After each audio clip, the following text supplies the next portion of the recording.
Surprise! It's Two Chicks, One Book Plug Tuesday. We're dropping in early to shine a little spotlight on a book you should absolutely know about. Today we're giving some well-deserved love to an author who deserves a spot on your shelf. You know the drill. Fangirling, chaos, and probably a fictional crush or two. Let's get plot twisty!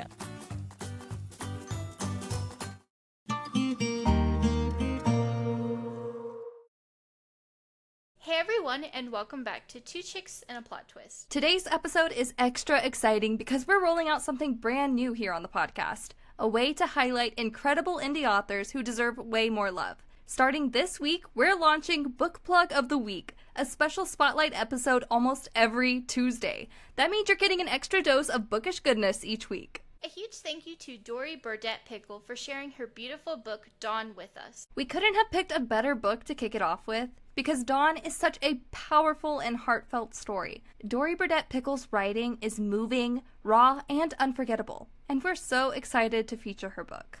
Let's dive into today's episode, all about Dawn by Dorie Burdett Pickle. So the full title of this one is Dawn the Book, a fresh perspective on life, death, and the other side. Michaela, can you start us off with a summary? Of course. So it goes, my mom asked me to write this book while she was on her deathbed. It is a responsibility that I could not ignore.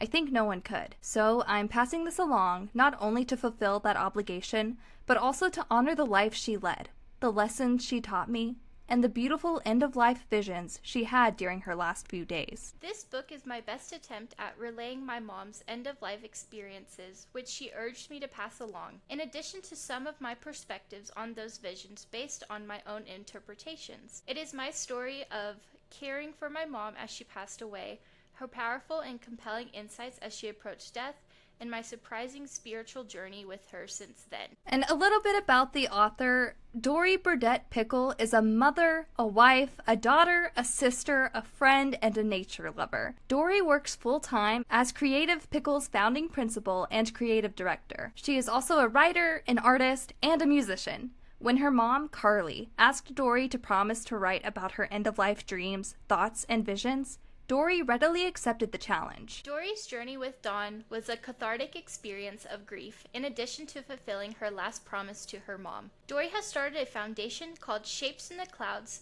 in honor of art, music, and nature therapy for helping with grief, illness, anxiety, and other life trials. Dorie also serves on the advisory board of Candlelight Ranch, a nonprofit providing nature therapy to those in need. Dorie is passionate about spreading the word about Carly's approach to death and her related visions that helped her transition in her final days. And some themes of this book are honoring life, death, and legacy. So guys, we are going to read just a little bit of the foreword of this book, and the foreword wasn't written by Dorie, it was actually written by one of their friends, David Wyatt. Since the dawn of humankind, the two big questions each of us grapple with are, what is our purpose in life? And what happens after it ends. Such is the moral of Dorie's story in this book. Is in the inescapable understanding we all have that our parents' inevitable passing will teach us something about our own. Will their assurances and beliefs hold true as they face the great unknown? How can we comfort them? How can they comfort us? Why is something so commonplace and expected still so mysterious and daunting? Dawn illuminates this journey we all face with a powerful retelling of the final days of one woman's life as observed and told by her daughter. If you have watched a loved one pass away, you know that it is a transformative experience that exposes you to greater truths, bigger than any one life or any one belief system. And whether you interpret Carly's visions as something divine, sublime, or simply one's way of coping, this book invites you to trust in and honor the experience of a loved one facing death. Furthermore, Dawn demonstrates the power of setting aside fear and expectations for something more hopeful, possibility. Dorie's journey recounted herein reminds us that we can never be sure what a new day will bring. If you're willing to be open to messages from the other side, I assure you that her experiences will help you get a little more comfortable with the unknown and the fate that we will all someday face. Michaela, do you want to tell us about your thoughts? Oh my gosh, well that was written by David Wyatt. And she lists him as a communicator and friend, and I think that is such a sweet thing, like, to have someone do that for you as an author, like, How meaningful. But some thoughts I have on this book, guys. I had no idea what to really expect when I first opened this book. And I mean, check out the cover. It's just, it draws you in. It's like, whoa, okay. It's so much bigger. Everything happening is just so much bigger than what this book can actually, like, tell you. And it really just hits you like a truck. And, you know, one moment you're reading, and then the next you're standing in that quiet room in Dorie's shoes, holding the hand of someone you love on their deathbed. And I, thank God, have not had to face that moment yet in my own life. And I really hope it's a long time before I do. But there are people that I love deeply, you know, people whose time feels a little too fragile, that I don't want to even envision that happening. But I know it's coming, and it's going to happen to all of us at one point, unfortunately. And this book and reading it makes it so real that it's coming. Right. And I did not expect that upon reading this book. So ideally, I wish everyone would live forever, and it's not like that. And we've seen that with Dorie and her mother, and her mother is going on and pouring all of her visions into this conversation with Dorie, and Dorie is putting all of this into the book, so now everyone has it in their hands. It's raw, unfiltered, and just achingly real. And the way she described existence as a tornado-shaped funnel, and there's even images in here that really help you understand. I just saw it. So let me look at it real quick. So here's the funnel, and it's like, you know, part 1, part 2, part 3, part 4, and this is real life, physical life, and up here you have God or free will. It's actually a huge way to look at life and existence, but I just really haven't stopped thinking about this book since I read it, because, you know, who knows how this all works, but to see someone and hear someone on their deathbed getting these visions and being able to communicate what's going on, and the fact that this is happening, oh, it's real, oh, it's coming, and now we get to experience it secondhand. Dawn made me feel more human in that sense, and honestly, I think that's what the best books do. So it really, really made me want to cry a lot. My eyes were stinging, but there's so much in this book, and I think anyone would benefit from reading it, because it really opened my mind. And this is not a typical read that I pick up, but when I started reading it, I was like, wait, I need to keep reading. But yeah, what about you, Haley? Yeah, you know, I felt the same way about it, and while I'm not a huge religious person, Dawn really resonated with me on such a deep emotional level. What made it even more meaningful for me was that Dorie mentioned right at the beginning of the book that she wasn't religious either, and yet the experiences she shared, especially about the visions with her mom Carly, that ones that she had near the end of her life, left a lasting impact on me. Something about Carly's presence, her wisdom, and her peace in those final moments will just stick with me forever. And Dawn gave me all of the emotions, just like Michaela was saying. I think I cried more than once while reading it, and honestly, my copy has a couple of tear-stained pages just because the way that Dorie writes is just so raw and emotional. It was just so good. And like Michaela said, I also liked how Dorie used tornadoes and that funnel image as a recurring analogy throughout her book. I especially connected with, she had a tornado memory from Amarillo, and that's where I currently live, so it was a good flashback to see there. Dawn just felt raw, comforting, and incredibly human, just like Michaela said, and I'm so grateful that I had the chance to read it. So thank you, Dorie, for sending us a copy. We will keep this forever. It is so good.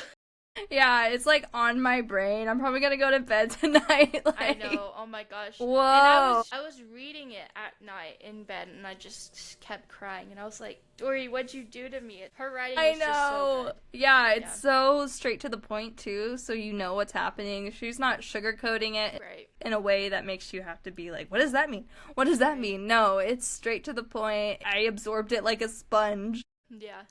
But there are pretty good reviews on this book from Goodreads, guys, and just one says, as Dorie sat beside her mother in the hospital, bearing witness to her final days with kidney disease, she found herself in the midst of something extraordinary. Her mother, fully aware that her time was limited, spoke with an urgent, unfiltered clarity. sharing vivid visions, dreams, and reflections about life, death, and the journey beyond. It was as if a veil had lifted, and she needed to pass on everything she was seeing before she slipped away. Dorie did what she knew best. She listened deeply. She wrote, she sketched, she captured the whirlwind of her mother's thoughts, the beauty and the chaos of that sacred time, and the emotional intensity of bearing witness to someone trying to articulate what lies beyond this life. In Dawn, Dorie doesn't just recount these moments, she places the reader right there in the hospital room, hearing her mother's words, feeling the confusion and awe,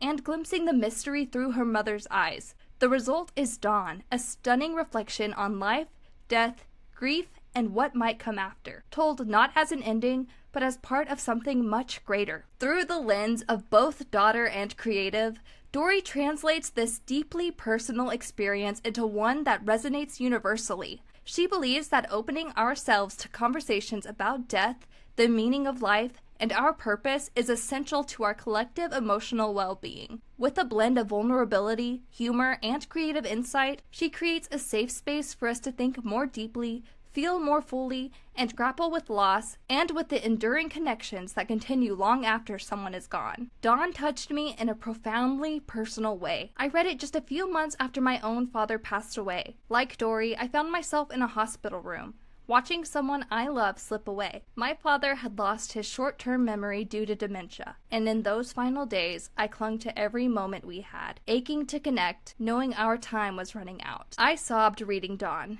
not only from grief, but from the beauty of Dorie's mother and her fierce desire to communicate something lasting. Dorie gave voice to an experience that so often goes unspoken, capturing the tenderness, the heartbreak, and the grace of a mother and daughter navigating their final days together. That was an amazingly emotional 5-star review. And if that doesn't tell you how insanely informative and this book is, just hits you in the heart. When I was reading it, it just like grabbed, I felt like a fist around my heart, just squeezing my heart and ready to rip it from my chest, because I'm like, oh, I knew her mother was going to pass away, but in my head I'm like, wait, let there be a miracle. Let me pretend, you know, we all know how like the movies end and all these things, but we still wish for a different ending anytime you watch your favorite movie. That's how I really wanted this book to go. Okay guys, I'm gonna go ahead and read just another 5-star review that we found. This book gave me such a sense of peace and hope that I didn't even realize I was searching for. The way Dorie shares her mother's final days and the spiritual moments that came with them is so raw, real, and beautifully written. It made me feel less alone in my own grief and helped me open my heart to the possibility that there's more waiting for us on the other side. Even after losing my daughter in 2006, I still yearn to be able to see her again on the other side. This isn't just a book about death, it's about love, connection, and the soul's journey.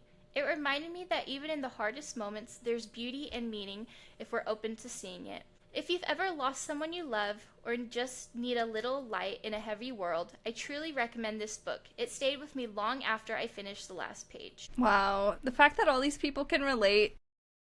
Yeah. You know, it makes me very sad, but I'm glad that they have something to relate to, and Dorie made that happen.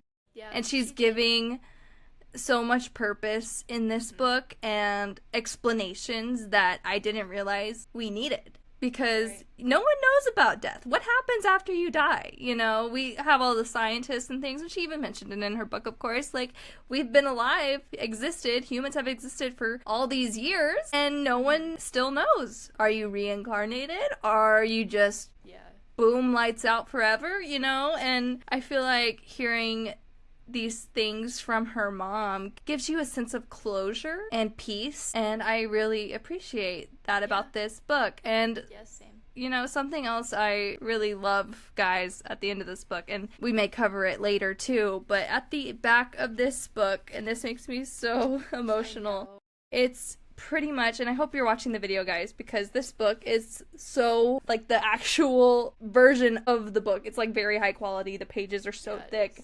It's in color. Dorie, you can tell she poured her heart and soul into this book. We got color-coded quotes to make sure everyone knew what was exactly quoted by her mom, and then the pictures in the back. So she kind of had this obituary styled section for her mother, and it's so beautiful. Here we go. Here's a picture of Yes, we have Dorie pictures. and her mom, Carly, and then Carly down there at the end. Yes, so it's amazing. Her mother, Carly, had music in her life. I believe she played piano and created all this music. Her website is still up. It's carlyburdettmusic.com, and on there you can find all of her music that she wrote for Dorie and her other children. And it's the sweetest, most wholesome thing in the world, and she has so many songs, you guys. It's so beautiful. And in this book you can scan the QR codes and it'll take you directly to those songs, and Dorie lists what each song is and who it was written for. Yeah, that is so sweet to have someone in your life that cares so deeply about you and does those things for you. Right. It really makes this book in particular so much harder to read in terms of like, oh my gosh, I can't believe this is happening. I wish, they're more than just characters in a book. This is real life, and it's something that we haven't touched on yet in the podcast, but I'm so glad we finally are doing so, because it's real life and this is what's happening, and to get our hands on it finally and be able to read something like this has been an incredible experience. Right. And Dorie also so graciously, we had a couple questions for her after we finished on, so she sent us a couple of voice notes. So we're going to read aloud her questions, and then she's going to come in and put in her answers. Your mom asked you to write Dawn while on her deathbed. What was that moment like for you, and how did you begin the process of turning such a powerful promise into a finished manuscript? Well, it was a very surreal moment. And to be honest, I didn't really believe that she was going to die. And so I of course promised and did everything she asked me to do. But I did not believe she was actually passing. So I thought that she could survive the issues she was having, and she could write it herself. So, of course, I promised her so she would feel comforted by that. But I thought that it could be her own project. So it was so fast, all of it goes so quickly. The first week after she was gone, I was focused on just processing the shock of the situation. Like anyone who loses someone very close to them, it's just so shocking that you just, you don't even know how to make breakfast. So the first week after, I knew I had made this promise, and I knew I had a lot of notes, and I knew I had this big job to do in front of me, but primarily I was just processing the shock of it. And then I volunteered just immediately to give the family eulogy at the funeral.